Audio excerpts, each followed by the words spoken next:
Un minuto para las 9 de la noche, esto es más que contar. Hoy se ha repetido la escena, funeral multitudinario para despedir a una mujer asesinada por su exmarido.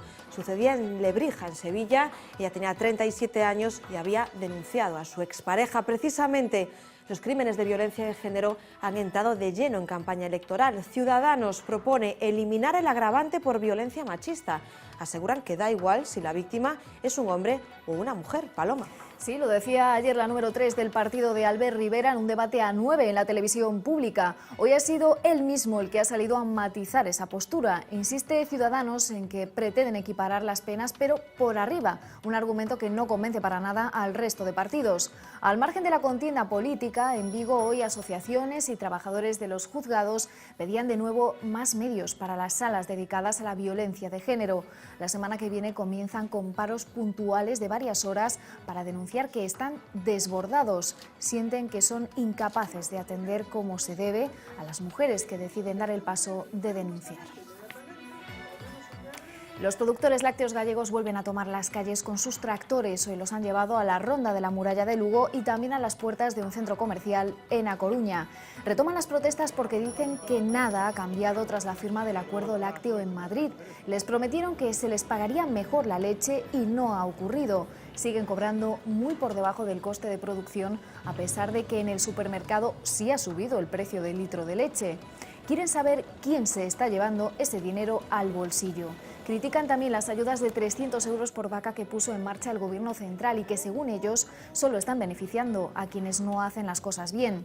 Sus protestas tienen carácter indefinido. Seguirán bloqueando y boicoteando puntos de venta hasta que alguien les ofrezca una solución real.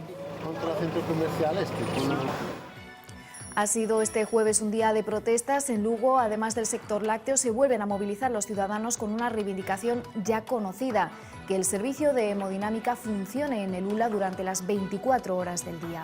Vecinos, pero también médicos, alertan sobre una situación que sigue igual tras años de quejas y de promesas. Los infartos, denuncian, no siempre llegan en horario de oficina. Las que protestaban en Santiago eran las enfermeras. Han llevado a la Xunta miles de firmas para que aumenten las contrataciones. Con las cifras en la mano, denuncian que el ratio de enfermeras por habitante en Galicia está por debajo de la media española y muy por debajo de la europea. ¿Se imaginan qué sentiría un esquimal si aterrizase de repente en Canarias? El calor del sol, el tacto de la arena.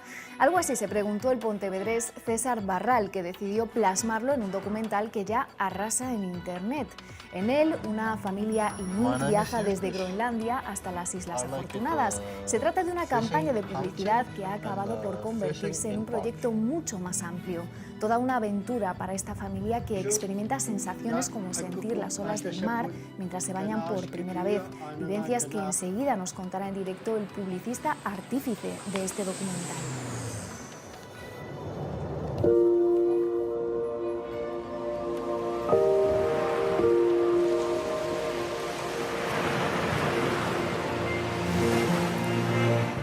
Fue inspiración de numerosas leyendas, pero el pasado fin de semana el galeón San José pasaba de mito a realidad. Los restos de la nave española, hundida por los ingleses en 1708 frente a Cartagena de Indias, fueron hallados por un barco de la Armada colombiana. Ahora todos sus secretos, incluidos sus tesoros, ya que se hundió cargada de oro y plata, saldrán a la luz. De ellos vamos a hablar con un experto en arqueología submarina que nos va a descubrir también algunas de las maravillas históricas que esconden nuestras aguas, las aguas gallegas, una de las zonas del mundo con más pecios sumergidos.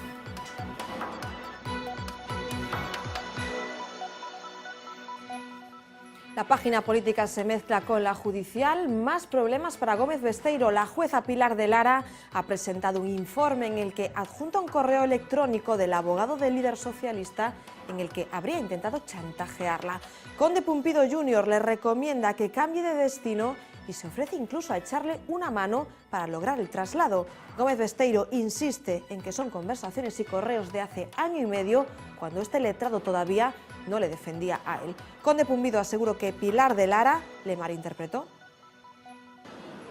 La jueza Pilar de Lara se siente chantajeada por el abogado de Gómez Besteiro. Para demostrarlo, habría aportado un email que Cándido Conde Pumpido, hijo, le habría remitido el 11 de junio de 2014. Un email en el que aparecerían frases literales como "si puede cambiar de destino, hágalo", o que se ande con pies de plomo en la investigación de este caso. Además, y según la jueza, el abogado le habría aconsejado que se apartara del caso y le habría advertido de un doble frente contra ella, por una parte ante el Consejo General del Poder Judicial y también que se iba a presentar una querella. La jueza entregó este email junto con un escrito a la Audiencia Provincial que investiga ese recurso que presentaron los abogados de Gómez Besteiro, alegando que la jueza no era competente para investigar el caso Garañón, que mantiene imputado al secretario xeral de los socialistas gallegos. Gómez Besteiro envió esta tarde un comunicado a los medios de comunicación diciendo que no tiene nada que ver con la correspondencia que se enviaron un abogado y una jueza hace año y medio,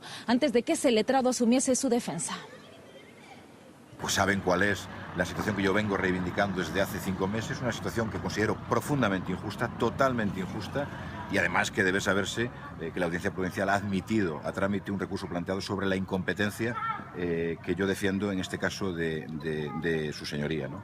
Y a partir de ahí las conversaciones que pueden tener abogados y jueces hace más de un año y medio, pues poco les puedo aclarar yo sobre esa cuestión, ¿no? Y sostengo lo que sostuve desde el primer momento, ¿no? Que en este asunto no hay caso y como tal me comporto. ¿Usted Muchas conocía gracias. estas informaciones? Ahí, el comunicado es claro, absolutamente claro. Muchas gracias. En Vigo, ante la falta de respuestas institucionales, en el Juzgado de Violencia sobre la Mujer insisten en pedir más medios para atender a mujeres maltratadas.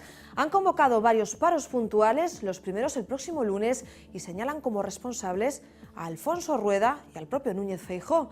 Pararán durante horas porque aseguran que ya no pueden más, por número de horas, por carga de trabajo y por la responsabilidad que supone atender a estas mujeres. Hoy, para denunciar su situación, han estado acompañados de asociaciones que también trabajan a diario con las víctimas y con las que colaboran. Tanto Érguete como la Rede Veciñal contra los malos tratos critican que se siga recortando el presupuesto tanto de las ayudas que reciben las mujeres maltratadas como ahora los medios judiciales para atenderlas una vez que dan el paso frente a sus agresores.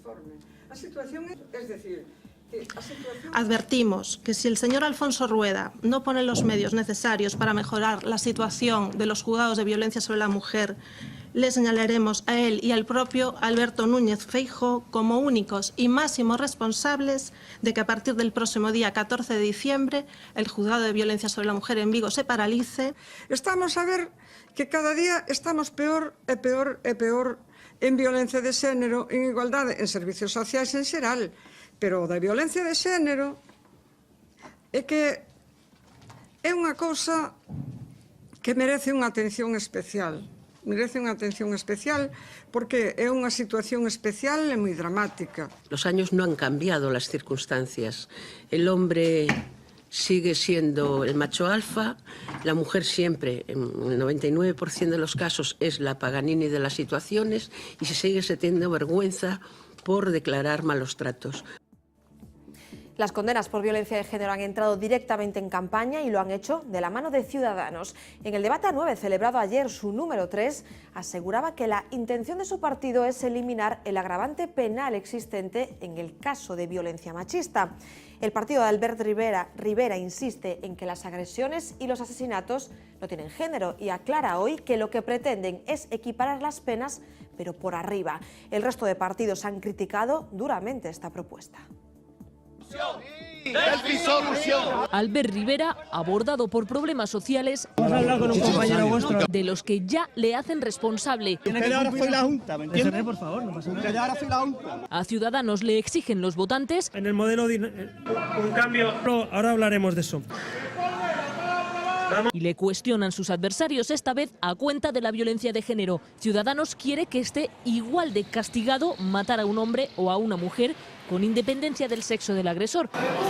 es decir, eliminar el agravante de género en las penas por violencia machista. Lo defendió ayer su número 3, pero se quedó sola. Es que es tan grave que un niño vea como su padre mata a su madre que vea como su madre mata a su padre. Si ustedes no son conscientes de que las mujeres mueren y son asesinadas precisamente por su condición, es que no han entendido nada. Yo sí estoy de acuerdo con la discriminación positiva porque partimos de una desigualdad que se produce a todos los niveles. Hoy, viendo que el tema escuece a todos, Pues me parece un escándalo. De una insensibilidad. Rivera matiza. Nosotros lo que proponemos es elevar, y no bajar, como algunos dicen, elevar el agravante que hoy existe ya para la violencia de género a todos los tipos de violencia doméstica, también con familiares, con menores, con parejas. Defiende Ciudadanos que castigar más duramente a un hombre vulnera el artículo 14 de la Constitución de igualdad ante la ley, pero en 2008 el Tribunal Constitucional avaló que se trate distinto la agresión de un hombre a su pareja femenina que a la inversa. Que la violencia de género es violencia machista, que en España hemos construido con mucho acuerdo y con voluntad de consenso un sistema de protección que es el más avanzado del mundo. La norma ha cumplido 10 años y se aprobó Queda aprobada la ley por unanimidad de todos los partidos.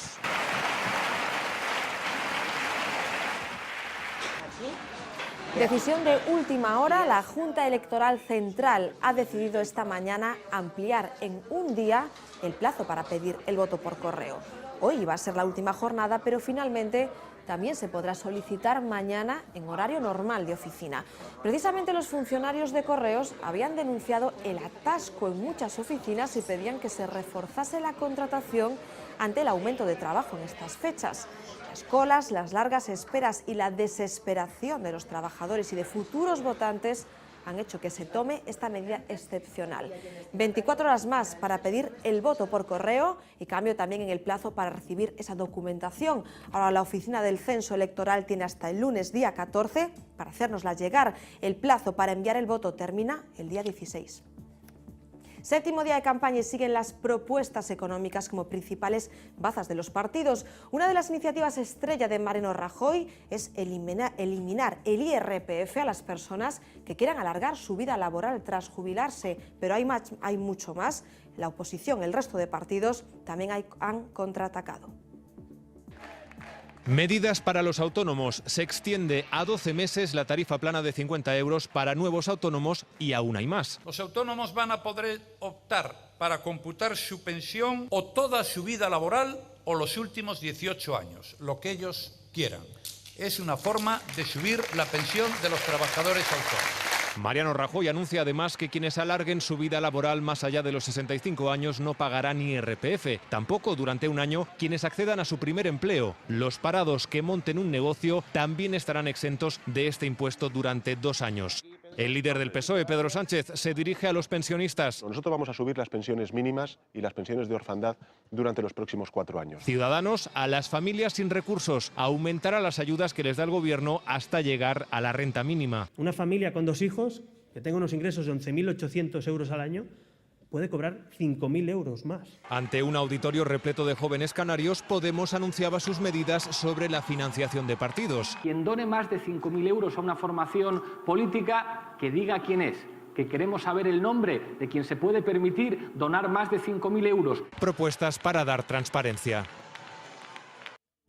Ya lo ven, en estos días de campaña los partidos velan armas para defender sus ideas y sus propuestas. Hoy esa batalla se va a escenificar en un debate muy concreto en la mesa de Vía V. Fernanda Tavares, buenas noches. ¿Qué tal, Gladys? Muy buenas noches. Bueno, pues momento importante que se va a producir a partir de las 10 de la noche aquí en el plató de Vía V, en la redacción central de La Voz de Galicia. Por vez primera en una televisión en Galicia estarán los candidatos, los 5 candidatos de los principales partidos al Congreso por la provincia de Lugo. Digo por primera vez porque estará también con nosotros el candidato de Ciudadanos, una formación que de momento había decidido no debatir. Así que a partir de las 10 de la noche no se lo pierdan, escucharemos las propuestas concretas de estas 5 personas aquí en Vía V.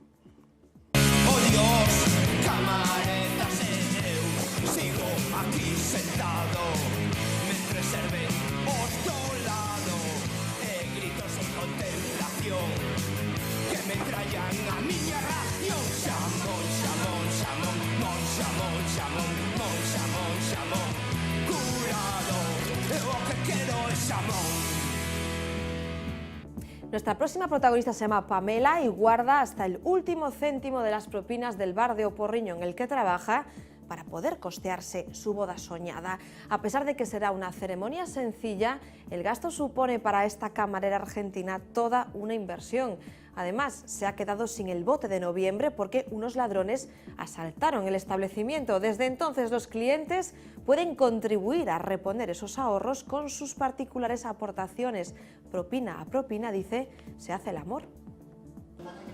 Un portátil y la recaudación de la caja, la máquina tragaperras y el bote de propinas. Fue el botín de los ladrones que asaltaron esta cervecería de Oporriño durante la madrugada del pasado lunes. Unos 2.000 y pico de euros. Una cantidad que cubrirá el seguro, aunque no en su totalidad. En todos los robos, el que sale mal parado es el bote de camarero, porque claro, no hay como justificar lo que había ahí dentro. Casualmente las propinas de noviembre se iban a repartir entre las dos camareras ese mismo lunes, un extra que para una de ellas suponía ir cumpliendo pasos para un sueño. Tiene habido botes de casi 100 euros, 80 euros y es un palo. Es un palo porque dices tú, no es mucho, pero para ella es mucho, porque eso va íntegra para lo que es su boda. Después de 1 año y medio de noviazgo, Pamela y Paola pasarán por su particular altar con una boda que será sencilla, aunque para ellas supondrá una fuerte inversión. La voy organizando, vamos viendo presupuestos y todo y vamos invirtiendo en ello.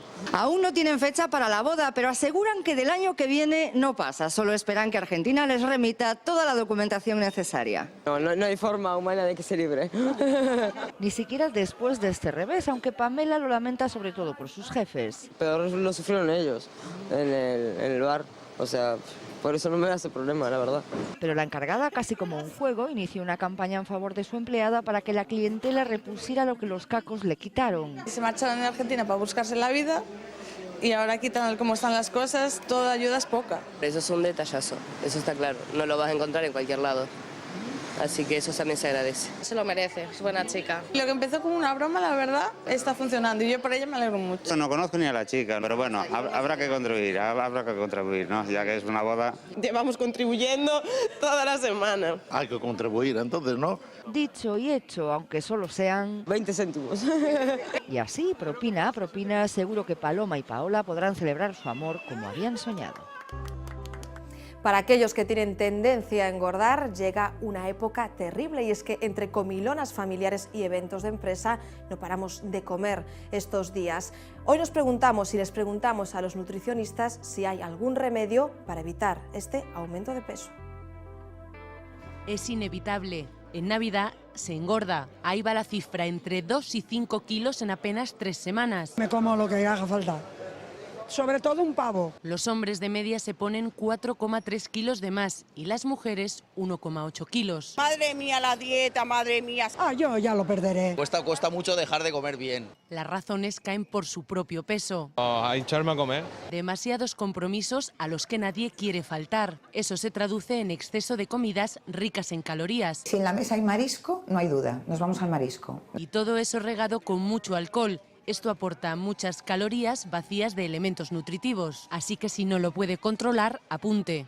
5 minutos de gloria equivale a 3 meses de ejercicio. Si toma 4 churros en fin de año, se necesita caminar mínimo 21 minutos para bajarlo. Oye, es lo que toca. 3 porciones de chocolate, turrón o mazapán, más de 30 minutos. Tampoco hace falta comerse una tableta entera de turrón. Y al día siguiente lo arreglamos pues con un buen batido de frutas. Ellos tienen más facilidad por su perfil hormonal para perder esos kilos de más, pero a partir del 8 de enero, todos a abrocharse las zapatillas. Es el documental que está asombrando a la red y parte de su firma es gallega. Imaginen que una expedición les lleva a ustedes y a su familia a un mundo totalmente desconocido. Es lo que les ha pasado a una familia de Groenlandia. Cerca de 300 habitantes de la comunidad inuit viven en este pequeño pueblo situado a 60 kilómetros del Círculo Polar Ártico.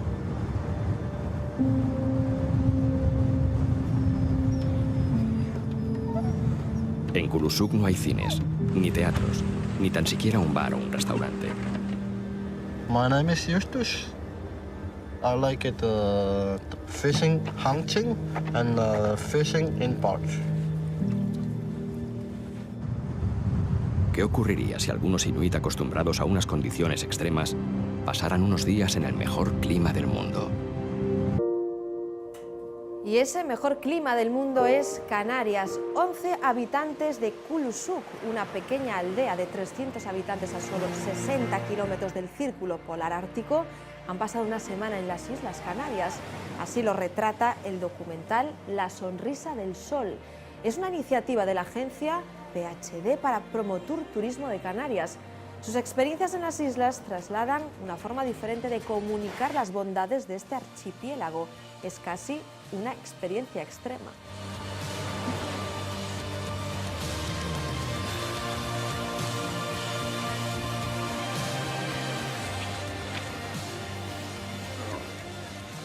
Y uno de los profesionales que está detrás de este documental, La Sonrisa del Sol, es un publicista pontevedrés, se llama César Barral, que ya nos escucha. Hola César, buenas noches. Hola, buenas noches. En vuestra agencia estáis acostumbrados a hacer un tipo de campañas que no son las habituales, no son las comerciales, pero ¿cómo os llega esta propuesta desde Canarias? Bueno, pues realmente un cliente lo que hace es lanzarnos una petición, comunicarlo las necesidades que tiene su producto y qué es lo que quiere llegar a hacer llegar a la población. Nosotros entonces iniciamos un desarrollo, una estrategia de comunicación para ver las mejores maneras de hacerle llegar a la población lo que queremos transmitir del producto. ¿Y os sorprendió? Quiero decir, ¿Canarias os planteó que fuese una campaña diferente o cómo surge la idea de hacer este documental? Sí, efectivamente, Canarias lo que quiere es llegar, bueno, pues a los posibles turistas que tiene. Cabe decir que esto es una campaña no exclusivamente para España, sino para toda Europa. Y entonces, ante el reto que teníamos de cómo comunicar de una manera atractiva y, sobre todo, de una manera quizá menos intrusiva, de una manera más cordial hacia el consumidor, queríamos plantear el reto de cómo sería unir estos dos extremos. Como bien decíais, Canarias es uno de los lugares del mundo, según diversos estudios, con mejor clima, por una temperatura más homogénea. Y entonces lo que se nos ocurrió desde la agencia y la estrategia que planteamos era cómo hacer un contraste absolutamente radical. Para ello planteamos esta idea de traer a unos esquimales a las Islas Canarias, que fue donde realmente empezamos a investigar en esta posibilidad y donde descubrimos que el nombre correcto es Inuit, porque esquimales para ellos es un poco despectivo. ¿Y cómo se contacta con esta familia? Porque creo que son 11 miembros de la misma familia, ¿no? De edades muy diferentes, además. Efectivamente. Bueno, lo que hicimos, lo primero para poner en marcha el proyecto fue contactar con un antropólogo, Francesc Bailón, que es un especialista en esta etnia. Entonces, bueno, hablando con Francesc, él fue quien nos puso en contacto con esta gente, porque él lleva años estudiando a esta población, y entonces él fue un poco el intermediario que utilizamos para acceder a ellos y que les acompañó durante todo el viaje, dándole este carácter también antropológico al documental. Creo que tuvisteis problemas ya, en primer lugar, para desplazaros, para las comunicaciones, ¿no? Para llevar a esta familia a Canarias. ¿Qué sucedió con el avión? Sí, efectivamente. Bueno, Kulusuk, como decía el vídeo, es una población remota, con muy poquitos habitantes, y únicamente vuela un avión a la semana a una población cercana. El aeropuerto no es un aeropuerto como lo que estamos acostumbrados a ver, sino que es una gran explanada de nieve que está casi todo el año congelada, salvo en verano que hay barro.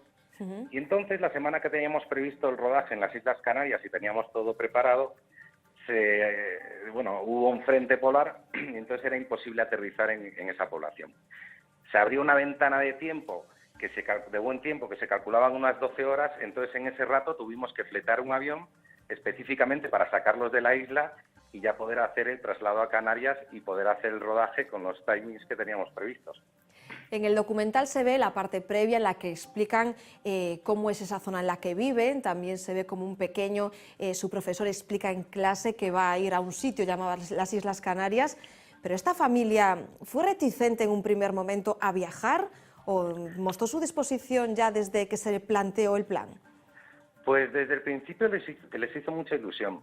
Es verdad, tenemos que pensar que hablamos de una familia que concretamente de los 11, si no me equivoco, tan solo 2 tenían pasaporte, solo 2 habían salido en una ocasión de su población, y entonces para ellos era tremendamente atractivo.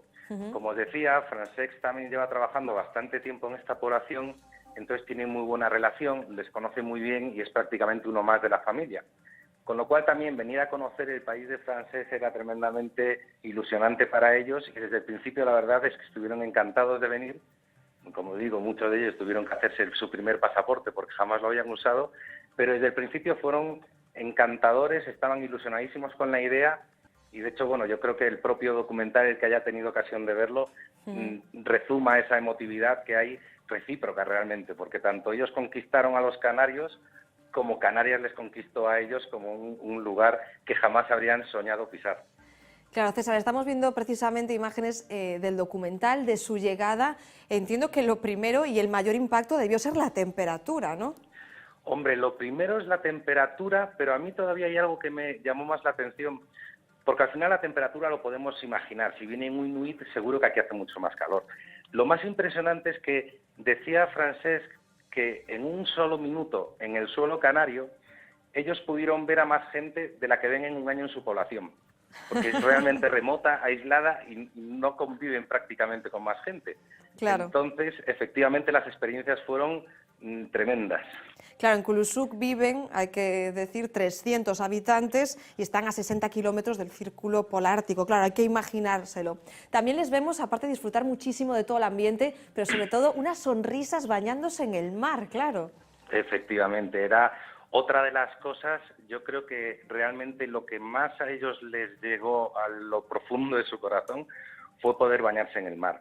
Al final tenemos que pensar que esta gente, pese a convivir con el mar todos los días, porque Kulusuk es una población costera, y ellos son pescadores para alimentarse, ellos están acostumbrados a navegar en kayak, pero sin embargo, en su población, si una ola les tira al mar, puede suponer la muerte por la temperatura que hay, muerte por hipotermia. Entonces ellos, pese a vivir al lado del mar, nunca se habían bañado en el mar, nunca habían sentido lo que era pisar la arena, una arena caliente, ellos jamás pisaron el suelo descalzo, salvo en su casa. Ellos nunca se habían sumergido en el mar y sentir lo que son las olas, lo que para ellos es algo tremendamente amenazante. Descubrieron que sí se podía jugar con ello, que en un clima más benigno que el suyo, obviamente, se podía interactuar. Y la verdad es que disfrutaron mucho ellos, pero yo creo que mucho más disfrutamos todos los demás miembros del equipo viendo esas emociones que para nosotros son olvidadas desde que éramos críos, y ellos las vivieron pues en una edad adulta, muchos de ellos. Claro. César, decías que habían conquistado, ya veo que a vosotros, al equipo, pero también a los canarios. ¿Había relación? No, no había ninguna. Y de hecho, lo que es verdad es que Promotour, pues la idea desde el principio le fascinó, y entonces nos abrió muchas puertas de cara a visitar las 7 islas, tener actividades en todas ellas, pero desde luego fue para todos una enorme sorpresa, porque ellos no esperaban encontrarse lo que se encontraron al llegar pues a Timanfaya, al ver el Teide. Son situaciones absolutamente inexplicables para ellos, no sé cómo decirlo. Para ellos ha sido, la verdad es que lo que decíamos, una experiencia, hay que pensar teniendo en cuenta cómo viven, extrema. Pero ¿cómo ha sido para vosotros, para el equipo, también conocer la zona en la que viven ellos, tan cerca del círculo polar ártico? Supongo que también habéis aprendido mucho, ¿no? Hombre, desde luego. Al final, por ejemplo, cuando llegamos allí para trasladarnos a una de sus zonas de caza, porque ellos nos enseñaron también la zona, pues los desplazamientos en trineos de perros. Tienen motos de nieve, pero también de alguna manera economizan en gasolina, etcétera. Entonces nos hemos desplazado en trineos de perros, les hemos visto pescar. Por ejemplo, también es una cosa llamativa, a ellos les llamaba mucho la atención cómo pescaba la gente en Canarias, porque se pesca pues desde un muelle, como vemos en cualquier puerto gallego, y ellos, sin embargo, están acostumbrados a hacer un agujero en el hielo, a extraer de ahí los peces fletanes negros, concretamente es lo que más pescan allí. Entonces es verdad que para todos, tanto para ellos descubrir Canarias como para todo el equipo que estuvo en Kulusuk, descubrir su vida allí, fueron auténticas experiencias que yo creo que difícilmente volveremos a vivir. César, no vamos a desvelar más, invitamos a todos los que estén viendo Más que Contar a ver este documental, La sonrisa del sol. Desde luego nosotros se lo recomendamos porque nos hemos quedado muy sorprendidos. César, enhorabuena por el éxito que está teniendo y buenas noches. Bueno, muchas gracias a vosotros y efectivamente espero que el que pueda visionarlo y disfrute del documental. Gracias, César. Nosotros no nos vamos a Canarias, aunque nos gustaría, ni al Círculo Polar, que también, porque toca hablar del tiempo, pero en Galicia. Xavier Fonseca, muy buenas noches. Muy buenas noches, Gladys. Qué historia tan bonita la que acabáis de contar. Imágenes preciosas. Preciosas, efectivamente. Aquí no estamos en Canarias, pero seguimos con el sol, la verdad.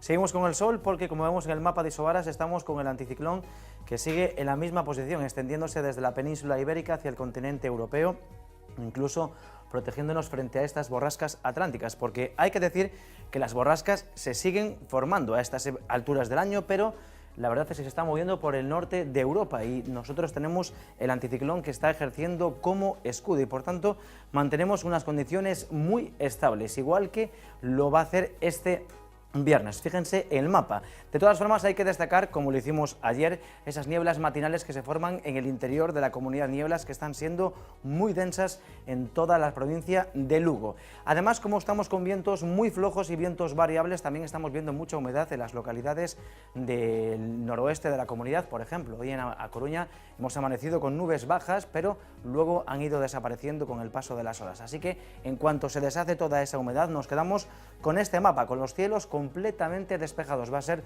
un viernes muy agradable. En cuanto a las temperaturas, se mantienen sin cambios significativos y por tanto tenemos que seguir hablando de importantes contrastes entre las temperaturas durante el día y las temperaturas durante la noche. Fíjense, por ejemplo, en la costa norte cómo se siguen alcanzando valores de hasta 16 grados, pero las mínimas caen en picado hasta los 5 grados, como por ejemplo en Ferrol. En otras zonas de la comunidad, pues importantes contrastes, sobre todo cuanto más nos acercamos al interior de la comunidad, como por ejemplo en Lugo o en Lalín, con máximas, con una oscilación térmica de hasta 13 grados entre el día y la noche. Pero fíjense, por ejemplo, en Pedrafita con temperaturas negativas. Si estuviésemos con precipitaciones, si hubiese un frente, estaríamos hablando de nieve, pero seguimos con el anticiclón y no llueve.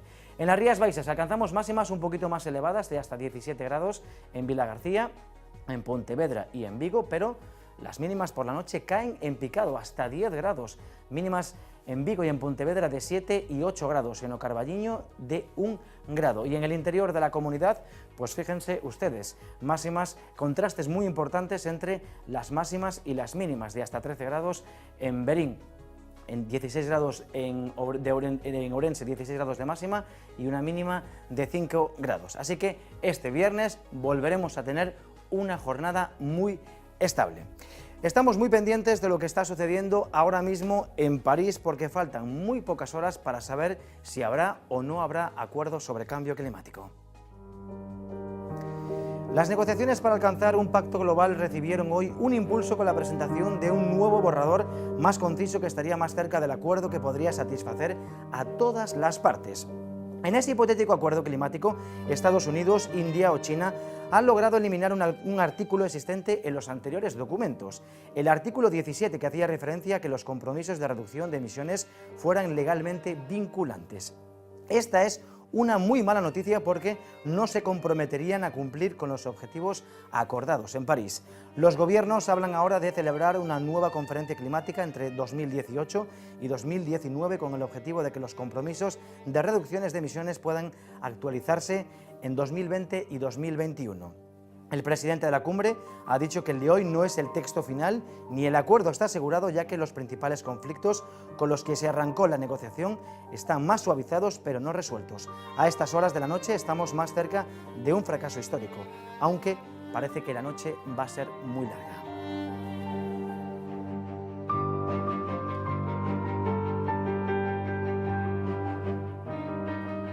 Dejamos la Tierra y salimos al espacio exterior para observar mejor que nunca el planeta enano Ceres. La sonda Dawn de la NASA ha sobrevolado más cerca que nunca este cuerpo astronómico que se encuentra en el cinturón de asteroides que hay entre las órbitas de Marte y Júpiter. Ceres tiene una historia muy peculiar porque ha ido perdiendo categoría a medida que avanzaba la ciencia. Desde su descubrimiento, a principios del siglo XIX, ha sido primero un planeta, luego un asteroide y actualmente un planeta enano, de hecho el más pequeño de su categoría. Es muy probable que Ceres pueda contener abundante agua que podría ser la causa de las neblinas observadas. La sonda de la Agencia Espacial Estadounidense ha analizado de forma especial el cráter Okatur, de unos 90 kilómetros de diámetro y que luce un color muy brillante que ha desconcertado bastante a la comunidad científica. A día de hoy la explicación más respaldada apunta al hielo que debe contener y que pasaría a estado de vapor de forma muy violenta, igual que sucede con los cometas cuando interactúan con el Sol.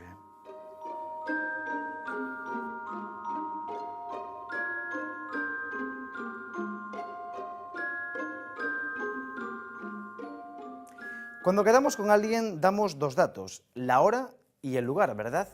Es decir, la información referente al espacio y al tiempo. En 1905, Albert Einstein descubrió que ambos conforman un todo, el tejido del universo, el espacio-tiempo.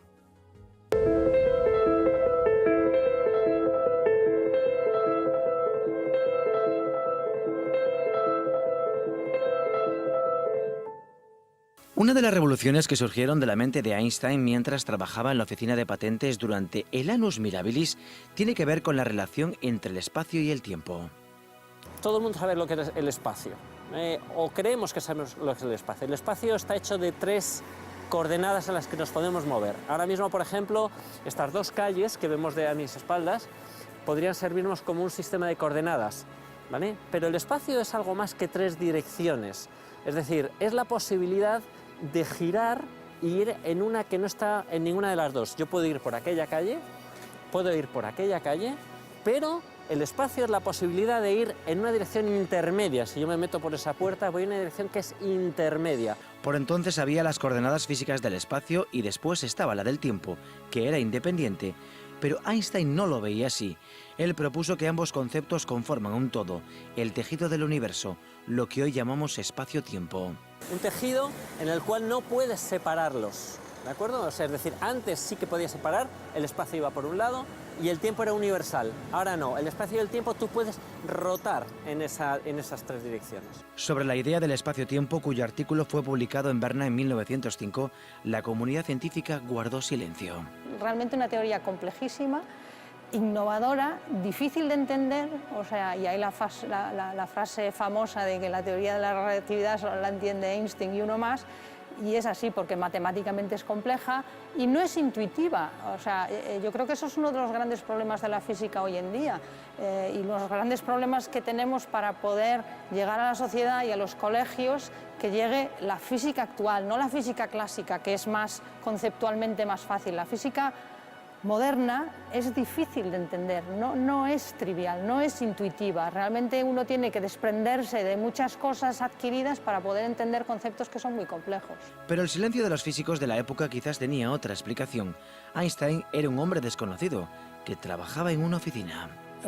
Of course, nobody knew him. You know, this publication came out of the blue. And so they were wondering, who is this person? You know? Y lo peor, el artículo estaba escrito sin menciones ni referencias a trabajos que iban en la misma dirección.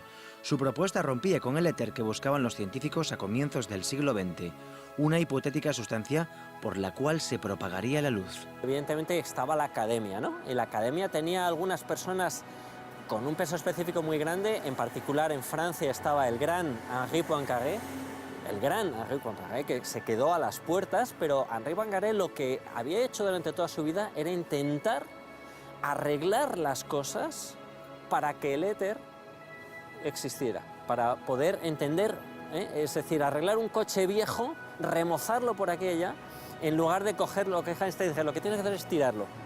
No existe, ¿vale? En nuestra experiencia cotidiana es posible ir hacia adelante y hacia atrás en el espacio. Albert Einstein descubrió que el tiempo también es una dimensión física. Entonces, ¿por qué solo existe una dirección en el tiempo? No es totalmente igual que una dirección espacial. Si fuera exactamente igual, yo puedo hacer una operación que es ir en esta dirección en esa calle, puedo girar y decidir en la dirección contraria, ¿vale? Lo que te dice la relatividad especial es que si tú en algún día descubres por qué se va en una de las direcciones temporales, no hay ninguna manera de invertir esa posibilidad. Es decir, no vas a poder hacer una operación que te la cambie. Esa razón está protegida por la propia teoría de la relatividad especial. Las leyes de la física son como son y a veces simplemente no hay que preguntar un porqué. Einstein era una persona que, aparte de ser gran físico, le gustaba mucho la filosofía, muchísimo. Aquí en estas calles fundó una academia con 2 amigos, se llama la Academia Olimpia. Leían a Kant, leían y discutían mucho de epistemología, ¿vale? Epistemología es la ciencia que se ocupa del conocimiento como tal, de estudiar el conocimiento. ¿Qué es lo que podemos saber y cómo lo... ¿De acuerdo? Estudiar en sí mismo el conocimiento como un objeto de pensamiento. Y es muy importante porque lo que nos enseña la teoría de la relatividad es que a veces nos empeñamos en hacer preguntas y tenemos que dejar que las teorías nos enseñen qué preguntas son las correctas. La idea del espacio-tiempo fue bautizada como teoría especial de la relatividad, en la que Einstein también introdujo una nueva visión sobre la relación entre la luz, el espacio y el tiempo.